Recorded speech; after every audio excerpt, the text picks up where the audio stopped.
Hello. Hello. నమస్తే అమ్మా. Hello. Hello madam, నమస్తే మేడం. ఎక్కడి నుంచి మాట్లాడుతున్నారమ్మా? నేను వరంగల్ నుంచి మాట్లాడుతున్నాను మేడం. ఓకే, మీ పేరు?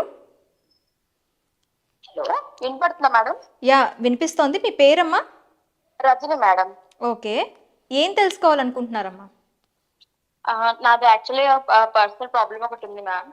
So okay. ఏంటంటే యాక్చువల్లీ నాది లవ్ మ్యారేజ్ అనమాట. ఇంకా పెళ్లి అవ్వలేదు. So okay. కష్టపడి ఇంట్లో అందరిని ఒప్పించేసుకున్నాము. ఓకే. అంతా సెట్ అయింది అనుకునే టైంకి మ్, వాళ్ళు అబ్బాయి వాళ్ళ పేరెంట్స్ జాతకాలు చూపించారు అనమాట. ఓకే.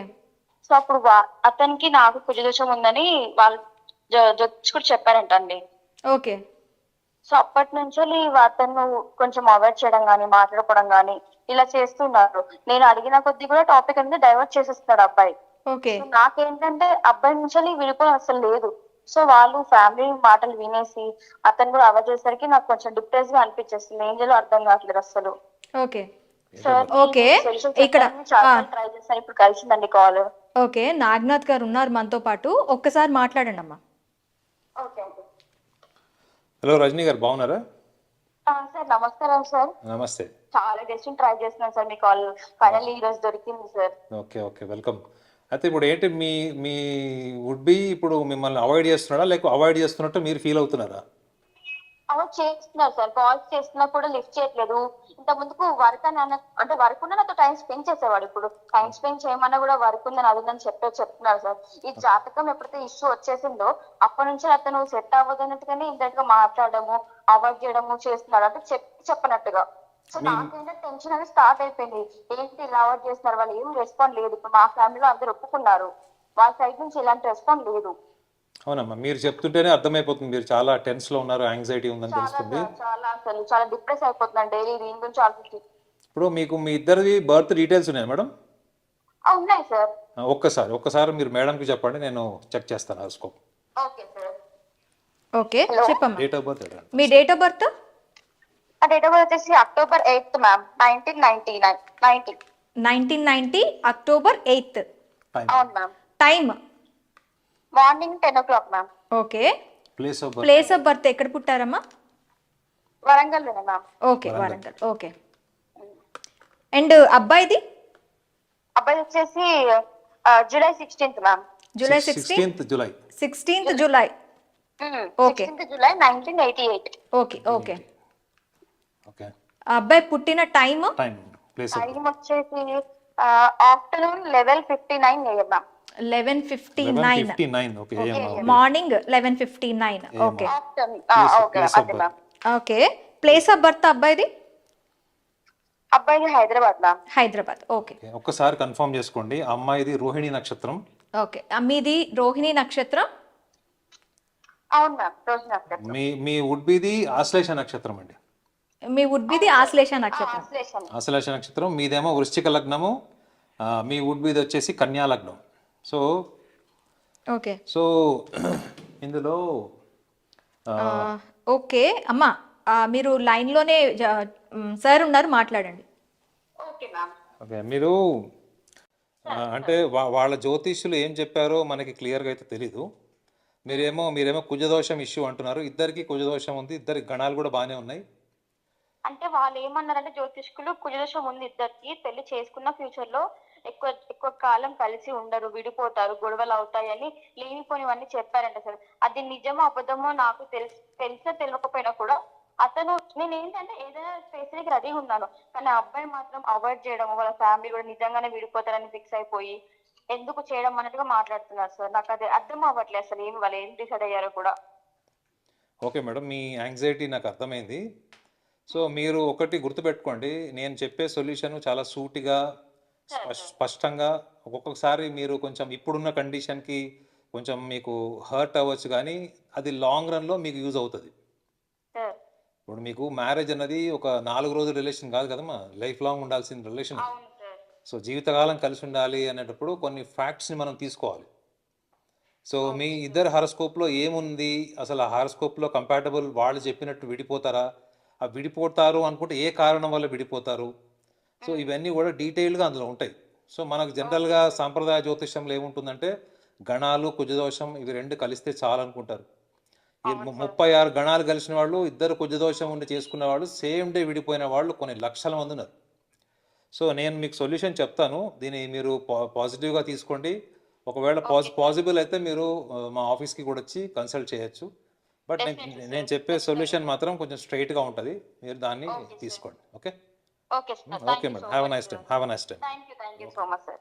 సో వీళ్ళకి ఇప్పుడు ఒక రెమెడీ ఇవ్వాలి అన్నా, లేదు అన్నా ఏవైనా రిచువల్స్ ఇవ్వాలి అన్నా మీరు ఎలా నేను ఫస్ట్ ఒక విషయం చెప్తాను మేడం. ఇందులో ఏంటంటే ఫస్ట్ ఆఫ్ ఆల్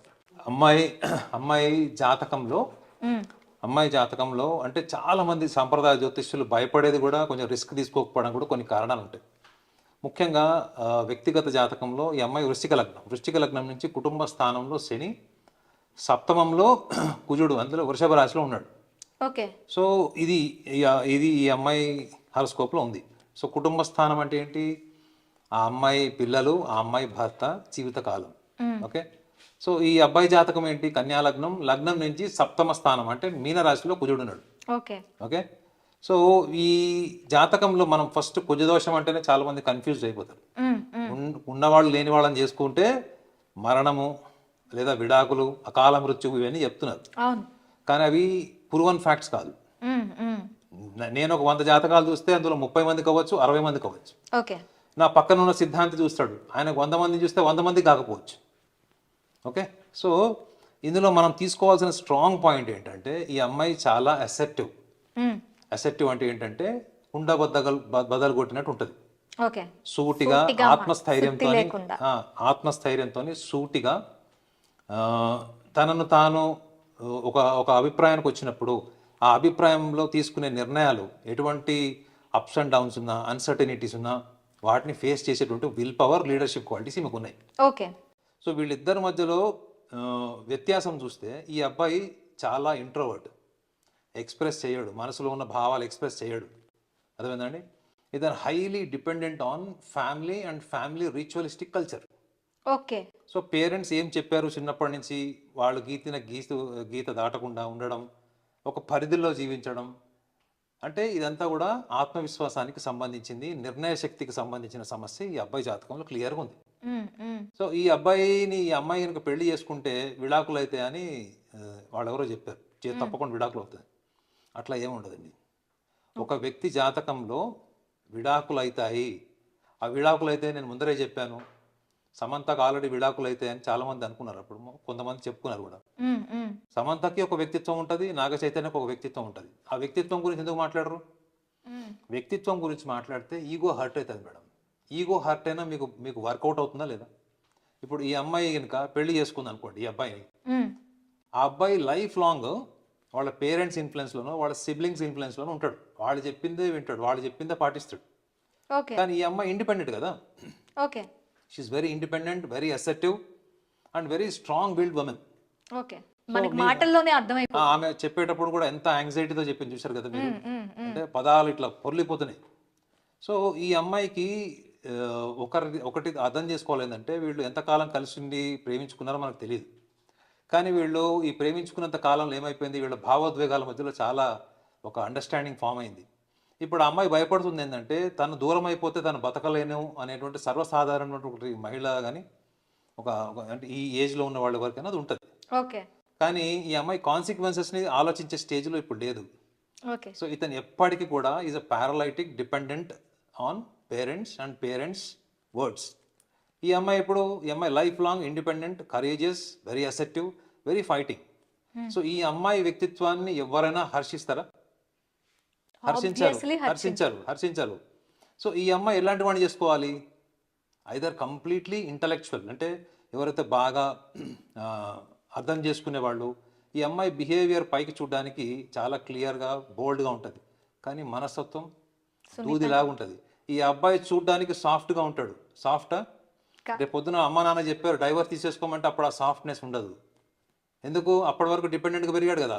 సో వాళ్ళు చెప్పిన మాట వింటాడు. అంటే నిర్ణయాలు తీసుకునేటప్పుడు ఈ సాఫ్ట్నెస్ ఈ అబ్బాయిలా కనపడదు. అంటే ప్రవర్తనలో, మాటలో, ముఖ కవళికల్లో ఉన్నటువంటి ఆ సాఫ్ట్నెస్ అన్నది ఇతని బిహేవియర్లో మీకు యాక్షన్లో కనపడదు. తీసుకునే నిర్ణయం ఈ అమ్మాయి ఎలా ఉంది? ఈ అమ్మాయి కొట్టడానికి రెడీగా ఉన్నట్టు ఉంటుంది. ఉం? కానీ లోపల మనస్తత్వం అంతా దూది. చూడండి, జాతకంలో ఇంత లోతుగా పుట్టుక నుంచి వచ్చినప్పుడు స్వభావం రాసినప్పుడు ఈ స్వభావాన్ని పక్కన పెట్టి మనం కేవలం ఫలితాలని మాత్రమే దృష్టిలో పెట్టుకోవడం వల్ల మనకేం జరుగుతుంది? కొన్ని లక్షణాలు చెప్తారు, కుజదోషమని, గణాలు కలవలేదని, దీనివల్ల విడిపోయారని చెప్తున్నారు. అది బేసిక్ లెవెల్ అది. అంటే జ్యోతిష్యం రానివాడు కూడా చెప్పచ్చు అది, అర్థమైందా? ఓకే. కానీ నిజంగా జ్యోతిష శాస్త్రంలో ఉన్నది విడాకులకి, ప్రేమికులు విడిపోవడానికి, పెళ్లి చేసుకుని వాళ్ళు విడిపోవడానికి ఎక్కడ కూడా వీళ్ళు విడిపోతారు అని గన్షాట్గా చెప్పమనండి, వీళ్ళు కలిసి ఉంటారు అని గన్షాట్గా చెప్పమనండి. మీరు మెట్రోపాలిటన్ సిటీస్కి వెళ్ళి చూడండి, అక్కడ ఒక్క రిలేషన్ కూడా నిలబడట్లేదు. పెళ్ళైన వారం రోజులు, 6 నెలలు, 3 నెలలు. అంత ఇండివిజువాలిటీస్. ఈ అమ్మాయికి అంత ఇండివిజువాలిటీ ఉన్నప్పుడు ఇండివిజువాలిటీని కూడా తీసుకునేవాడు, కెరియర్ని తీసుకునేవాడు, ఛాలెంజింగ్ స్పిరిట్ ఉన్నవాడు, రేపు పొద్దున ఈ అమ్మాయి కెరియర్లో ఎక్కడికో వెళ్ళిపోతుంది, టాప్ పొజిషన్కి వెళ్తుంది. ఆ పిల్లవాడు అక్కడే ఉన్నాడు లేదా ఇంకా ఎదగని స్థాయిలో ఉన్నాడు అనుకోండి, అప్పుడు వాళ్ళకి ఈగో ప్రాబ్లమ్స్ రావా?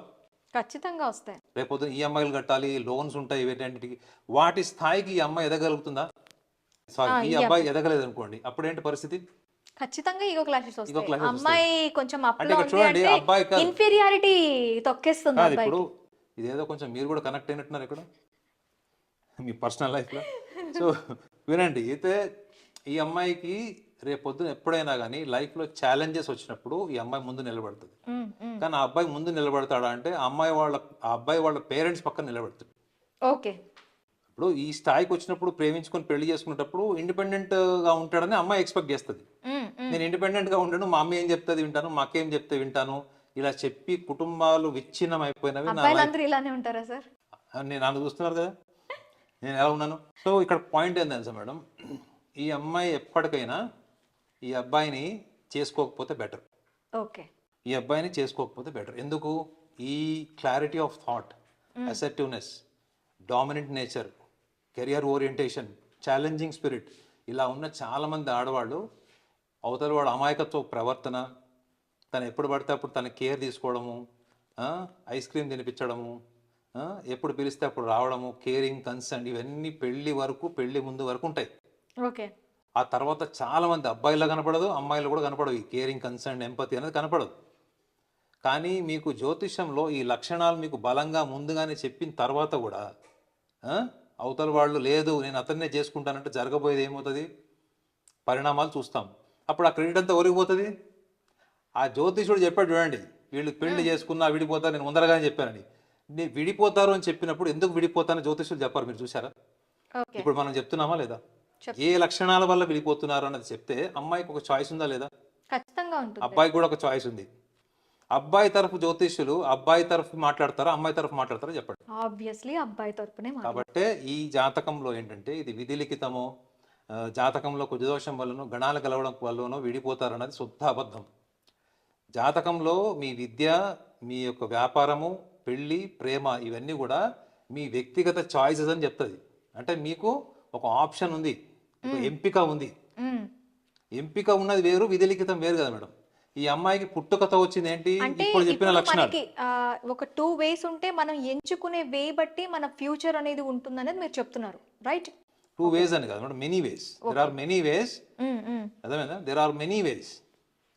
ఈ మెనీ వేస్లో నేను క్లియర్గా చెప్తుంది ఏంటి? లక్షణాలు. Okay. Personality description about personality.